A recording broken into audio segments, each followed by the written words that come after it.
pathian khong ai na zara Chawlhni Sikul te kan soi ho le thei dona alom hle mai voina hianin zirlai pakwana iswa in thoina thafam kim ti thupui mangin kan soi ho le dona ni changbon karon chiam masange hebrai bong som chang som pali thilhan pakhat chabin ti thiang hlim to te chu chatwana tan ati thafam kim to si a ti ani kan tu chia ta kha ma sa in pathianin malmin som sakro se amen tin kan zirlai te kan pathian hena min hlan sak turin puramwana ilo so mangu pathian mai loin lanang u lalpa kan pa wan me mi mai tu chungnung ber lalpai thu zir ho le thei tura hun tra min pe go wangin masaberin iming fakin mro se amen tuna lalpa kan zir tur zirlai hi angai thatu te le ke ni soi tu te kan zawai maya ang khata mal som na aloni theina turin le kan dana hu local tur zela po kan thrau tan chakna aloni pha zel turin nangin mal min somin min kai huai sakang che chu zong zong kan sual ngai dam na if by so christa ming lom soi chu ron di le che amen kan zirlai a khanin man lai mi teril ro chuanin bo chat na nei le cross the ken be tor nu pathian na han biak chu thil om lo tak ani ti kha anril ro omani a chan chu cross the thi reng cross the ken be om te kha miswal te tual that te le khotlang poina thil thalo berti miswal em an ngai big te an ni ti kan chathaya ta chuanin cross khai kan ni to reng ta kha chu thil za thak mi te musit an ni thina ni tin khatianga ngai dan kha matam tak ngai dan ani a amaro chu rom mi te kha chuanin cross ken be he thu thina chungchanga iso krista cross ken be ani chungchanga hianin ne na ti te thil ti theina power ani ti te in an lo ngai ve a tin zuda te tan chuan thinga khai kan na piang te chu pathian an chedong an ni ti in Deuteronomy bung som ni pakha chang som ni pathuma an ngai dan kan hu thaya ke ni ring tu te tan ero chuanin iso krista cross athi na kha ring tu te kan ni na tar lan na bulpui ber ani kan ti thei ome ti chuanin christian te zinga hianin kan ta common ti chungchang tar lan na lemon zia na hi kan hu ma sak ber chu ar on na nia thi thei lo na entir tu te antia ta hianin kan zirlai khan cha sang ron zia ka karon soi vek lo wanga I emponi se iso krista cross athi na kha chuanin christian na entir na ani ta tho chungin adik takin pol la chuanin chanchin tha hi cross thu ani ti in korin thon khat bung khat chang som preta alo soi ni chanchin tha hi cross thu hi chanchin tha ani ti hi kai ni ring tu te na kan ngai dan le kan rin dan ani ti kha thum ha swai karon soi do a Sunday khani engatinge in thoi na hlan ngai khel engatinge in thoi na hlan hi angai thin man lai chuanin an solte in thoi na tur khan ran an in thoi thina ran thisenin an hlana anin thoi khanin an solte khangai damani thina ni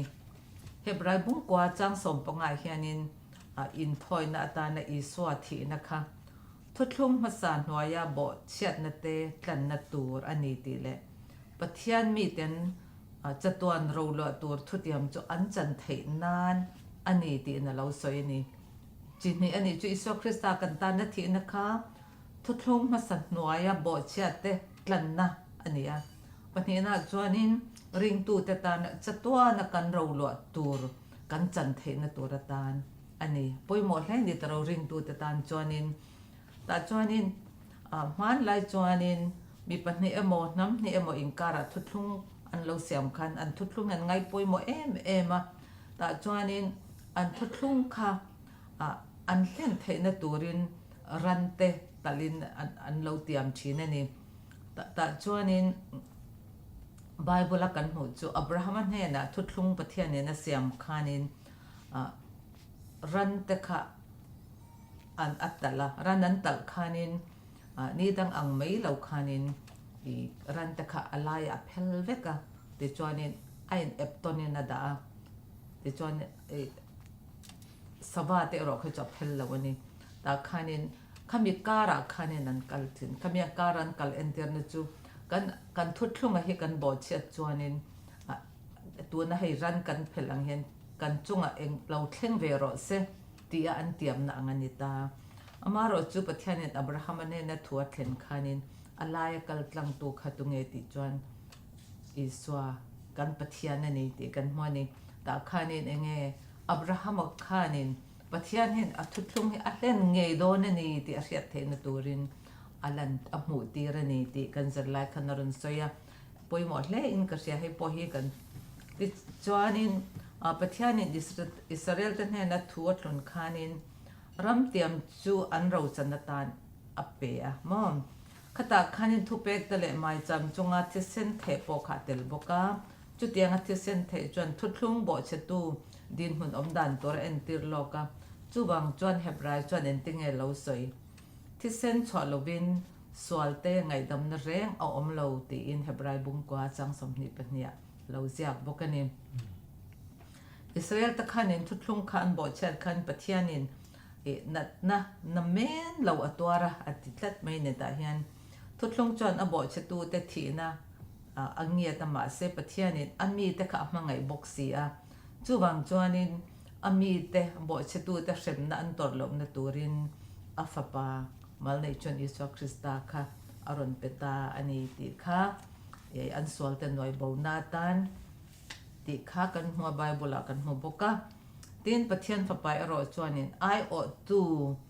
นิตูรินมานี่อินลันตะโจกะอติบกะเฮงเราปุยเล่ไม่จะตัวนั้นเราหลอตัวทุติยมจูอันจันเทนานอัฟไปสคริสตาจวนอามาเลอามาอรอนอินลันตะโจกันนี่ติจูทิลจูครอสซาระเจ้าขานอติเทอันนี้ติบกะติจวนินทอดันนี่จะไล่ขันกันกัลชมไม่ยังอินทอยน่าจะช่างเตะอารมณ์เตียนี่แต่ยังกันจะไล่เฮียนินเลเวติกัสสักอารมณ์เสียอินทอยน่าจิงากอมติค่ะก็แต่ยังกันหุทยาจะมีมาจวนินอิสวาที่นักขันินไงดำนะกันสวลแต่ไงเนทียมนะอัตเลนะกันสวลแต่ไงดำนะจูทุดลุงบ่เชียดเสมนัตูสุดสักมดนิลวินอติตาเฮียนทิลปอยหมดดังโปอัลอมจูบังจนอิสราเอลแต่อินทอยนาดานักขันอินทอยดันกงปังอาอมนี่อติอคอยโปค่ะคริสตาครอสอมเซียเฮาสักเซียตาลันนานอจูลเทวันนี้ตัวนักกันนอนสวยตัวอินทอยดันจึงอินทอยนะจึงจะช่างเตะเฮียนินิสคริสตาอินทอยนะปอยหมดเซียเลยเฮาตักเซียจะไม่อารมณ์ติลังเวกดอนนี่ติค่ะมาสังกรณสวยตัวปะขัดนะจวนินอินทอยนะฮารัลทิลทันอินทอยนะอารมณ์เตียตาคันินรันอปุมาฮารัลทินอันนี้เลเวติกัสปะขัดบุงขัดนักกันกันหัวให้เฮียนินอิสวากันตานะไอ้ปุ่มเป็กนะกันตานะอัตโรนะอารมณ์เตลังอันนี้ไอ้ที่รันอปุมาอินทันนักคันินติจวนปัญหาหน้าจวนใครเลยช่างพอดทิลลันอติอาแห่งแต่หิอามีแต่จอมนานะปะเทียนมัลสมนะจงอลมนะลมทูปะเทียนให้นะลมทวนสวยนะนิบกาตินอันใครแต่ชัดเทนตัวรตานะปะเทียนให้นะอันสันนะอันนิบกานิติเรียกดังแต่กันเชิญจนกันหุทยาตาคานินใครเลยช่างพุทธอติอาเฮียนินแต่เฮียนเอเลยอินเตกันนุนนะอันยังเฮียนอิสโซคริสตาจูนุนนัดช่างอันนี้ติเอ็นตีร์นะอันนี้บกันนี้ติจะหันบุงรุกจางสมทุมปังอาอินเจฟิกันหุทยาอามาซาระจะตัวนันนุนนักกันนี้อันนี้เดบกะตีนอินทอยนับปฐุมนาจวนเร็มนัอินทอยกันติไทยบกะอินโพลเฮานัทิลลันตะปอกันติไทยบกะงะตาคานินเชียนเตเลชุ่มกว่าเตเนน Pathian he na tanga mal som na andon te anlom na entir na tan dry and che china cho thluyan kil ho china kaka anin hlan na rem na in hlan na te an lo te bok china ni anin hlan na zara khan rem na min nei tir tu iswa entira isaya bung somnga pathum changa te rombunga chang khata te kan hutheya ai ati sa eile athisen inna mangkhan iswa in hlanna kan tel theu ani ti hi zohan na hian aziak war em bokani tin in thoina palina chuanin sual thoina atia ani lo chuanin ti thiang lim na in thoina te pokan ti thei bokani ta hian kan zirlai bo hian aron ziak fel em ya i aron zia dan he karon charanga ran thisen poimo na soi warin sualte lakatlan na kong asyam sakthina Leviticus bung som pasari chang som pakhat kan sualte lakamin tlan tu iswa thisen chu a entirani ti in mathai bung som ni paruk chang som ni pareta kan huthei bokani tin na to peratan chuanin bo chet na emo siam that na in thoi na ti hian ni le boka tai hianin kan thil kan lo te sual ta kan thil ti sual kha kan bo chet na kha siam thale turin angai kan o le amo siam that le the na mo kha turata na ngai dam na kong min hon sakani te he in thoi na hianin pathian ngai dam na hian thil siam that tur kan ni mo phurna laka min chwa zalen tamai chau ne lovin te a thei phut chuan kan ti sualte kha kan sim thale ngei kan siam thale ngei turani asim chau ne lovin kan siam thale ngei kha ngai ani ati ti chuanin biak buka in thoi na te khan chandam na nun tom hi iswa chu kan ai o to pombak thil a omani ti min zer tira ama a kanin chom zuya aham thatna kan chante midang ta hne na semle midang ta chunga kan ti swal tak te siam that le na po atel bokani min ngai pathianin kan til ti swal ta ngai dam kan dil min ngai dama khamin ngai dam na khanin lung oi mei lovin midang ta hne na po kan sem chong be torani a chu ba ka kan ti swal to min ngai dam kan dil min ngai dam to kha ti le to lo turin ma ni le ma ni in siam thaturin ma kan labok torani ti kha thotan ni kan zirlai ni phot salangin e kalome amen Israel lanna thafam kim ti thole ni thupui mangin ilozir huangu bible te keu turin kangen du chewa bible chang karon share chok le don lowa karon soi le thok don kim taka in lo hriat theina turin bible chang te lo share turin kan ngen no le du chewni tholenia kain nga tur bible chang te chu hebrai bung sari chang som ni pasari le hebrai bung som chang som te hi ani don ani pathianin kan hriat to angin puithiam turatan levia chi te athlang ti kan hriat thau kha levia chi te kha mi hring ve mai an ni a puithiam ni tur chuanin mi chaklo na te an hriat thiam pui anga ya thun huai ro tak te do thei tak te an ni anga ya mi sual tan in thoina pathian ne na in kara an hlan sak thina ni ma se mi hring ve mai an ni angin an ni po nanate an naya sualate an naya an lo thi ve tro maya tam takin an thlaka puithiam tam tak an omto ti kan mu theya tin puithiam te in thoi sakna kha a thafam kim lo ani chiala thrian na konga a hlan tu te a pe tu in thoi na pe tu te kha a ti fam kim thei lo ani ti kan mu theya he in thoi na hi iso krista local le na tur en tirna ani ti kan soi to ha kan ma sain hebrai bung sari chak som ni pali ni ngai hianin lo et kan en chuanin en ting e soi ani chu chatuanin a om renga ti puithiam thlak rual ani lo thu kan mu a pathian hne na apan tu to phot chu a top thleng ra tin an tan a om thu kan mu a chu de chuan trong trai pui turin a om bok thu he bung le chang hianin kan mu thei ani Iso Krista helaya kan en thak le zel chuanin Iso Krista kha Hebrai bung sari chang saria chuanin entinge aron soi helai rama ma nang lai Israel hun laya puithiam te manil mani nitin nun sual in lana biak buka an kala ain lana chumi nuwa mitetana an hlan sak angkha ani velo thu chiang takin aron soi laka chumei baka chatuan tan amale ma ain hlan tum khan ain hlan khanin voi khata na aron tling tlani ti ta hianin kan mu theya tin Iso Krista voi khata aron tlin tla aron hlan nakha hei hi du tu sama thil ti thei tak mai ania tekin tur pakhat ma omlo tekin rual lo adu thu sam tling ani ti hebung le changa hianin kan mu thei bokani tin kan en thla le zel chuanin Iso Krista crossa aron thi na amale ma aron hlan na khanin he in thoi na hi aron fam kim ta chia mai ni ma nang laya ran thi sente ran tia a in thoi na kha aron bang ta vek maya crossa khanin aron fam kim ta chia mai ni Iso Krista voi khat aron hlan na khanin khang in hlan da ta kha ma nang lai alan da kha entir na kan ti to kha nima se kan ma sa po kan soi to kha kha in thoi na entir na kha Iso local to in thoi na ran thi sen rana an in thoi na te kha rin na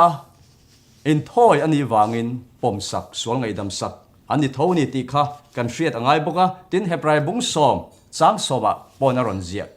a chon kan en chuanin en tinge ron zia ti chuanin kum khwa tan chatuan ta na voi khata aron tling tlak thu kan muwa chu chuanin ti thiang hlimin kan lo om ta ni ti thu he Hebrai bung som chang soma po hianin kan mu theile ta ni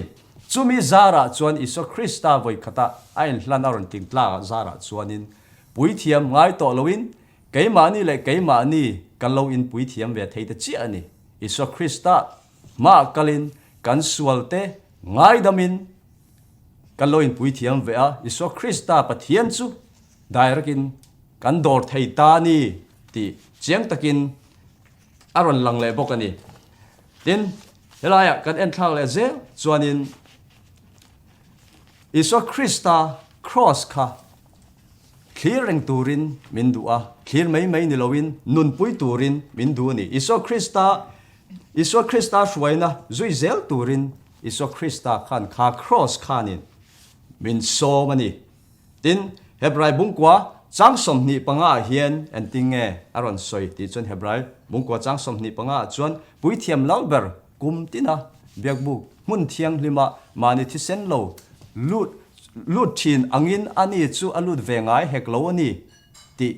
kan muni Iso Krista kha puithiam te manang lai puithiam te nanga in thoi na thil ti sual nei in thoi fo ngai chu ni se atuar fo don ani nima se Iso Krista voi khat a aran hlan na kha thafam kim du thu sama thil ti thei tekin rual lo ani wangin voi khat na aron tling tla ti kan mua elaya kan en thla le zel chon a to ber chang khan Hebrai bung som pani chang khada tanga chang lia chuan en tinge aron soi ti chuanin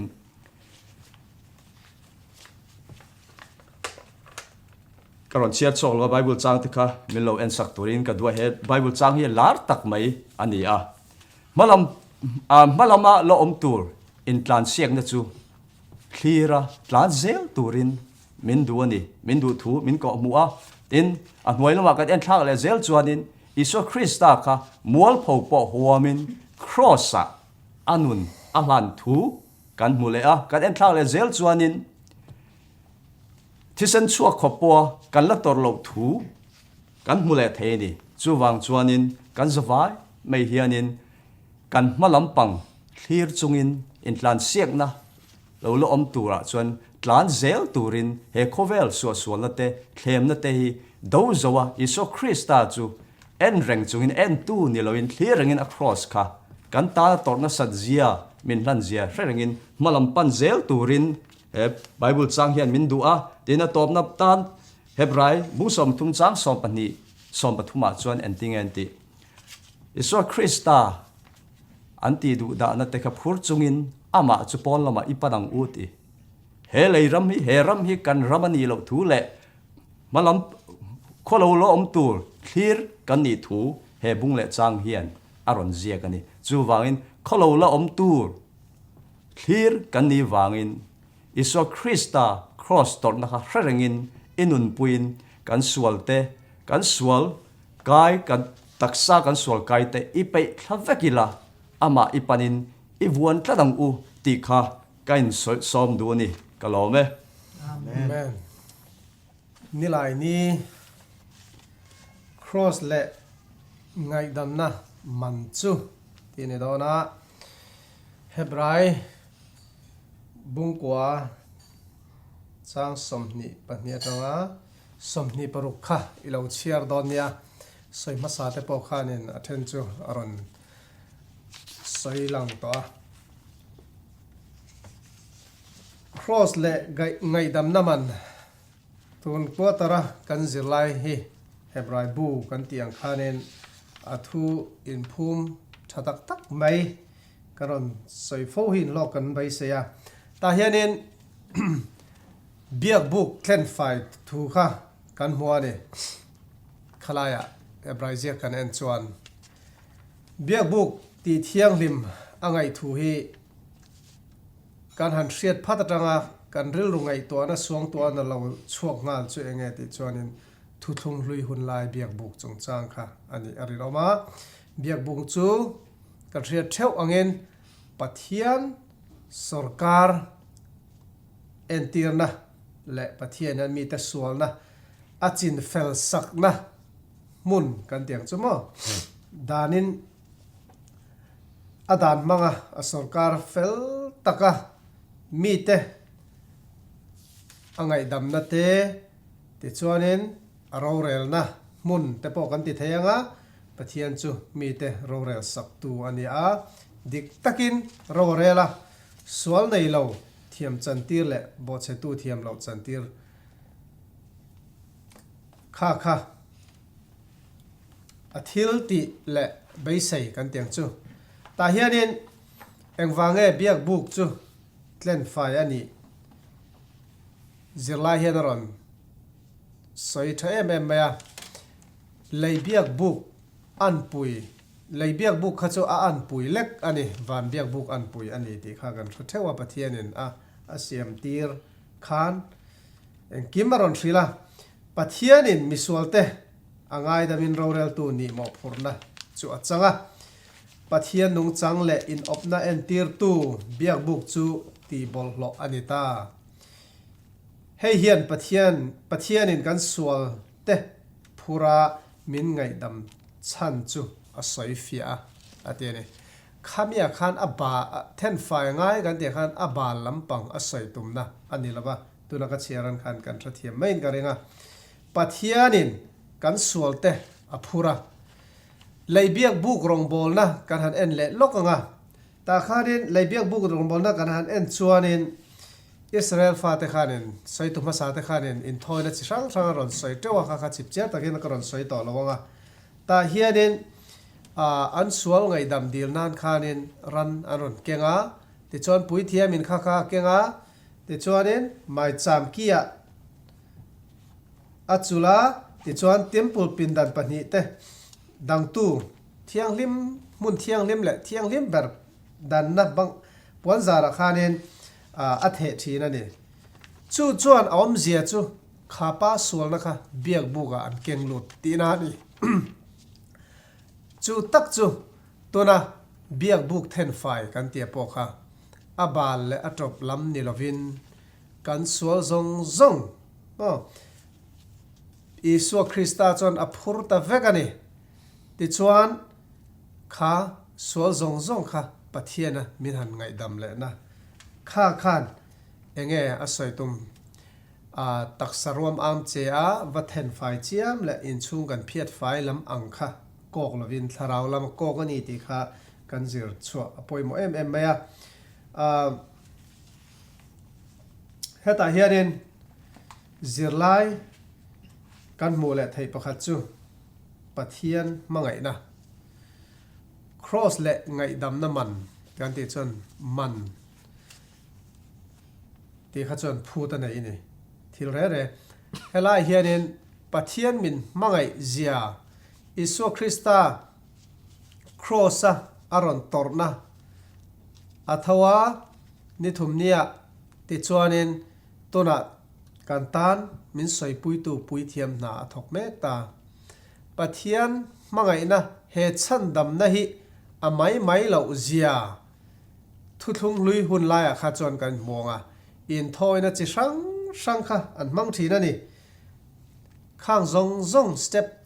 te an thil ti tur en kim mai kha ti chuanin kum khata voi khat an nei thina ero kha chuanin azezel pual kel chunga khanin sualna zong zong chunga tin kha kha pun hlataka hole thei to lo na hunan da ni ti kan muta hetiang ang kan thlirin hian pathian min mangai zia cross le angai dam na man atau zia kan tiang chu hanin ngai to wang wang ta la nangma sual kha isual man kha sem tuar tur lo ni ta la engei tiang han ngai to cheng tai la eng tin nge hep pathian thu tak keima ni ta na isu Kristan thil min ti sak man thiam turin eng ti nge kan zir chau veng kan tran kan lak veng isu Krista min tlan na man tau zia hi I chut fawang u kan sual lai han tuar don tai la na sem em tur kha kan ai aron tuar ani ti kha ngun takin atharin ingai to leng u ti kha kain som non le du bok ani klome Amen. Ni nga ni Zirlai ya hian ro rel na le pathian nung chang ti ania hei rom bung thum chang som ni pakhat atanga ni ru bung khat chang som prok le som pasari te le bunga chang re te ania bung vai ka chiar lawanga bunga chang re ero hi chu karon chiar ram duwa nima sela pathian chuan ami mangai na chu fakla ken alan tira mi solte kan lani laya Krista kan aya athia wang khan ini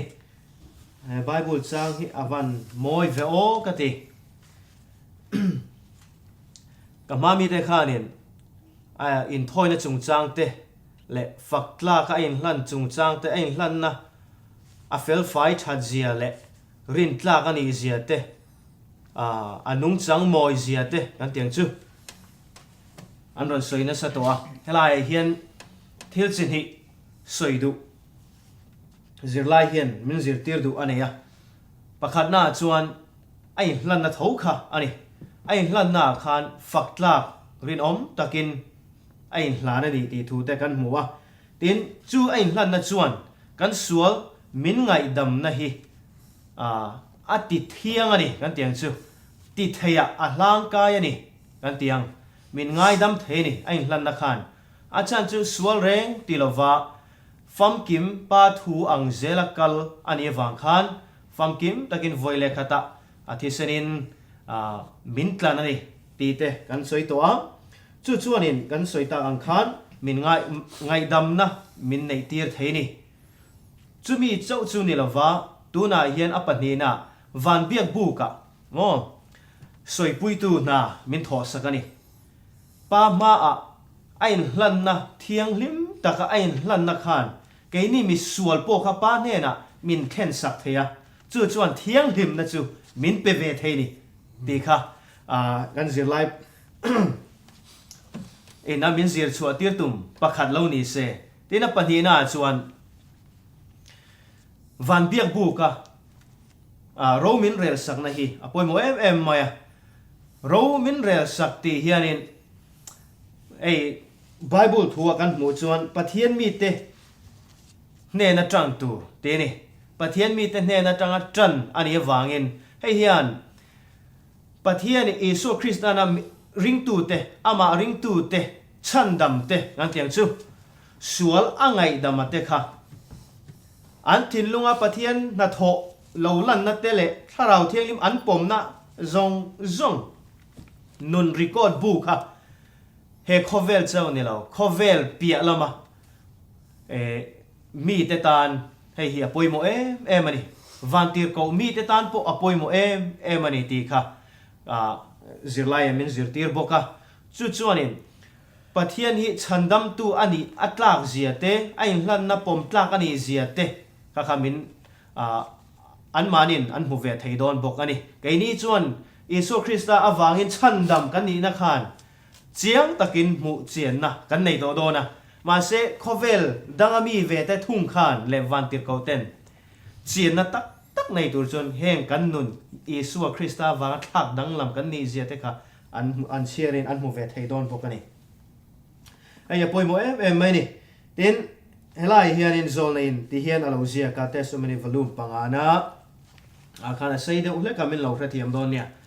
phek zali somsari pakhat na le somsari panhina zali somsari panhina hero re na chungchang hi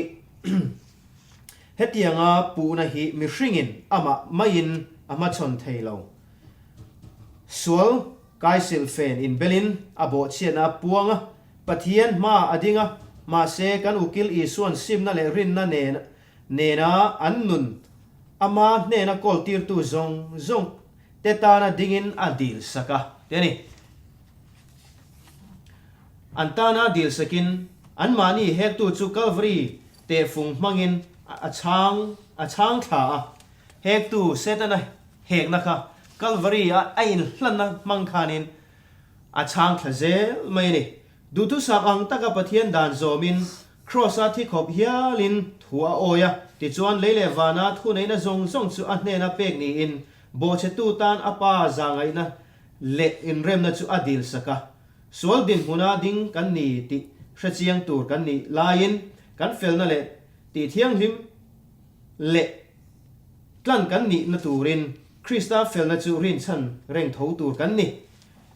setena min hek na chu min hek na te chu chang thei rual kan ni lo kan ta na dil sakna omzenei min siam sak thei chu Krista chi ani keini tlin na ni lovin ama tlin na zara min hek thin tu chu an hial dang hiao thei ani pateni avan moi ve o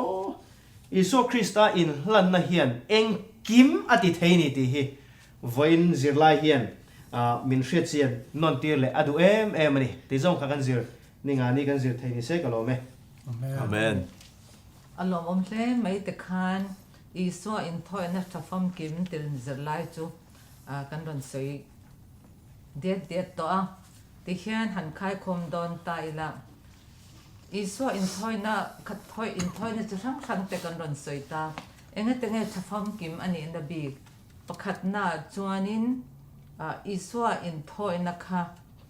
leibiak buka ni lovin van biak buka zok ani tin panhina chuanin ain hlan na thisen kha ran thisen ni lovin ama thisen ngei ani tin pathum na chuanin Krista in thoi na hi voi khat chau a hlan ani a in thoi non ngai le to lo tung khata tin tlak ngal vek ani a sot em a kan chale tha riat na ati thiang hlima chatwa na tan thafam kim ani bokani atiani kan zo chatwan ha fa kai hianin LNG white hian ti han lo zia ka kan ti tlem ta han kan chia lokanga